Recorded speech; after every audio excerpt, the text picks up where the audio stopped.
Artificial Intelligence and the Wisdom of the Heart towards a fully human communication. Message of Pope Francis following. Growth in humanity. All of us are called to grow together in humanity and as humanity. We are challenged to make a qualitative leap in order to become a complex, multi-ethnic, pluralistic, multi-religious, and multicultural society. We are called to reflect carefully on the theoretical development and the practical use of these new instruments of communication and knowledge. Their great possibilities for good are accompanied by the risk of turning everything into abstract calculations that reduce individuals to data, thinking to a mechanical process, experience to isolated cases, goodness to profit, and above all, a denial of the uniqueness of each individual and his or her story. The concreteness of reality dissolves in a flurry of statistical data. The digital revolution can bring us greater freedom, but not if it imprisons us in models that nowadays are called echo chambers. In such cases, rather than increasing a pluralism of information, we risk finding ourselves adrift in a mire of confusion, prey to the interests of the market or of the powers that be. It is unacceptable that the use of artificial intelligence should lead to groupthink, to a gathering of unverified data, to a collective editorial dereliction of duty. The representation of reality in big data, however useful for the operation of machines, ultimately entails a substantial loss of the truth of things, hindering interpersonal communication and threatening our very humanity. Information can't be separated from living relationships. These involve the body and immersion in the real world. They involve correlating not only data, but also human experiences. They require sensitivity to faces and facial expressions, compassion, and sharing. Here, I think of the reporting of wars and the parallel war being waged through campaigns of disinformation. I think too of all those reporters who have been injured or killed in the line of duty in order to enable us to see what they themselves had seen. For only by such direct contact with the suffering of children, women, and men can we come to appreciate the absurdity of wars. The use of artificial intelligence can make a positive contribution to the communication sector, provided it does not eliminate the role of journalism on the ground, but serves to support it. Provided too that it values the professionalism of communication, making every communicator more aware of his or her responsibilities, and enables all people to be as they should, discerning participants in the work of communications. Questions for today and for the future. In this regard, a number of questions naturally arise.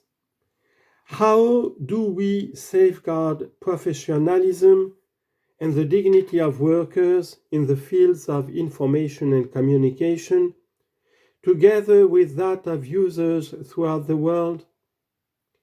How do we ensure the interoperability of platforms? How do we enable business that develop digital platforms to accept their responsibilities with regard to content and advertising in the same way as editors of traditional communications media? How do we make more transparent the criteria guiding the operation of algorithms for indexing and de-indexing, and for search engines that are capable of celebrating or canceling persons and opinions, histories and cultures? How do we guarantee the transparency of information processing? How do we identify the paternity of writings and the traceability of sources concealed behind the shield of anonymity? How do we make it clear whether an image or video is portraying an event or simulating it?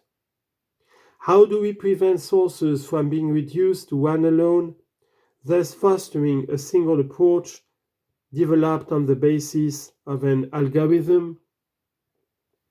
How, instead, do we promote an environment suitable for preserving pluralism and portraying the complexity of reality?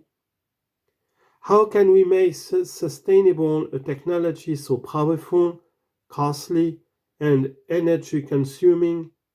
And how can we make it accessible also to developing countries? The answers we give to these and other questions will determine if artificial intelligence will end up creating new castes based on access to information, and thus giving rise to new forms of exploitation and inequality, or if it will lead to greater equality by promoting correct information and a greater awareness of the epochal change that we are experiencing, by making it possible to acknowledge the many needs of individuals and of peoples within a well-structured and pluralistic network of information.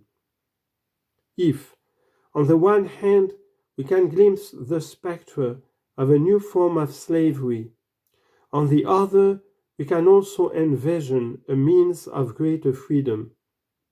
Either the possibility that a select few can condition the thought of others, or that all people can participate in the development of thought. The answer we give to these questions is not predetermined. It depends on us.